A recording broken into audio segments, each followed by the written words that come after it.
सभी को राधे राधे।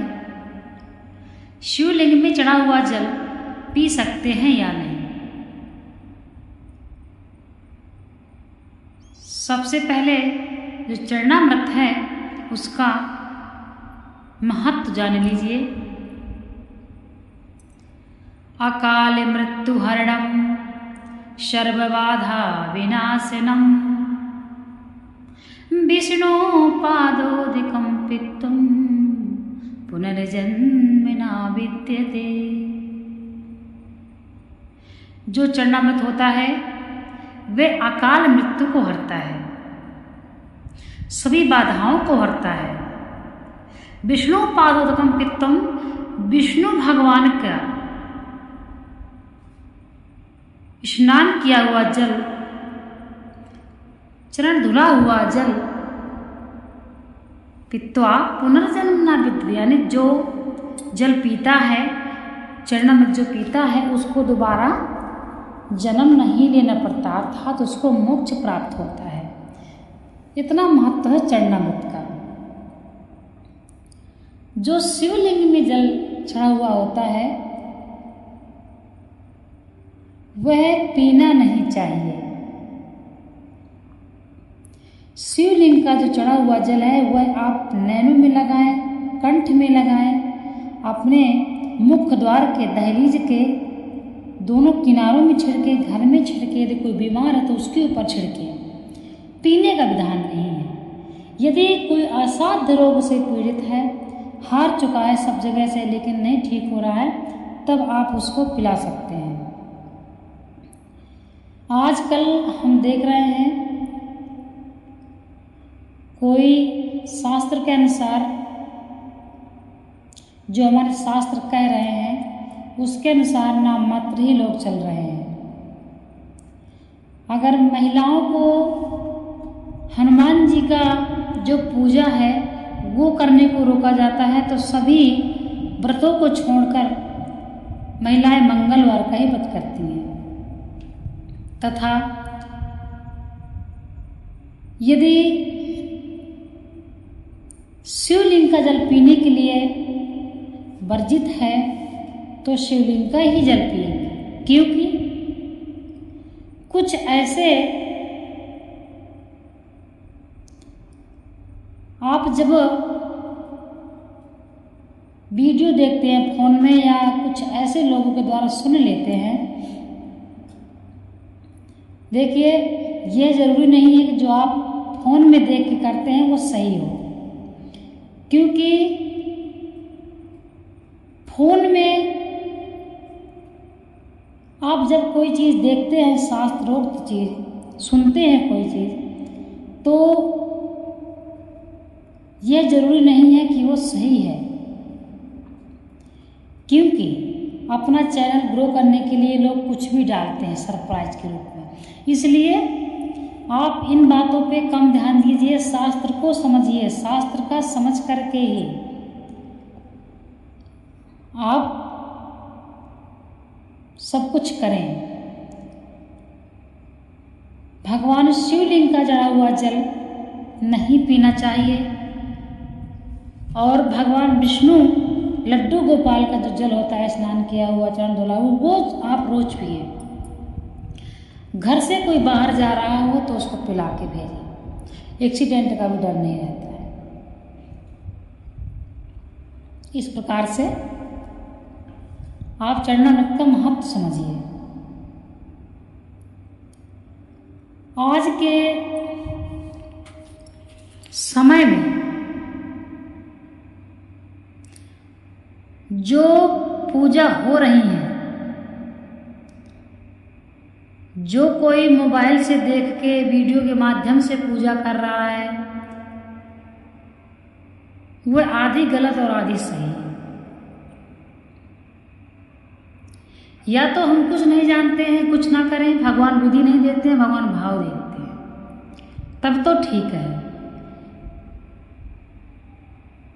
यदि कोई आचार सीट में बैठे हुए पंडित जी बता रहे हैं तब आप उसको करिए।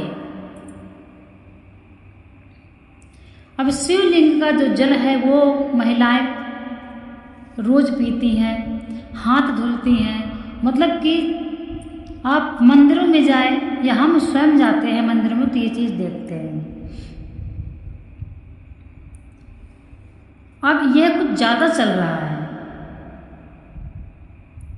शिव मंदिर में जाएंगे तो अब जो पुरुष हैं उनको 2 मिनट का ही समय मिलेगा पूजा करने का, परंतु जो औरतें हैं वे बहुत देर तक पूजा करती हैं। शिवलिंग में इतनी देर तक पूजा करती हैं, जबकि इतनी देर तक पूजा नहीं करनी चाहिए, क्योंकि वह दिवाला है।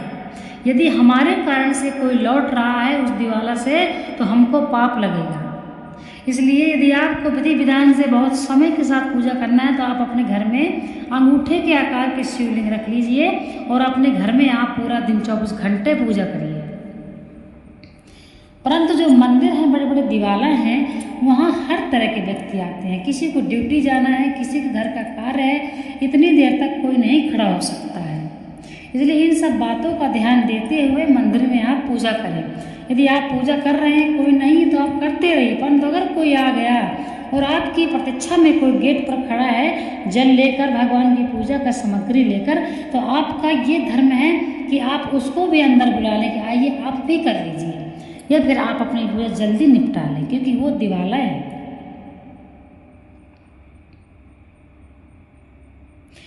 आज के समय में शिवलिंग की जो पूजा हो रही है, जो महिलाएं हैं, माताएं बहनें हैं, उनके लिए बता रही हूँ। जो शिवलिंग है, जो पार्वती का हस्त कमल है, जो जलहरी है, यानी कि वो पार्वती का हस्त कमल है, उसको आप धोइए, उसको आप साफ करिए। आपको सौभाग्य की प्राप्ति होगी। परंतु जो शिवलिंग है उसको रगड़ रगड़ के पुरुष ही नहला सकते हैं।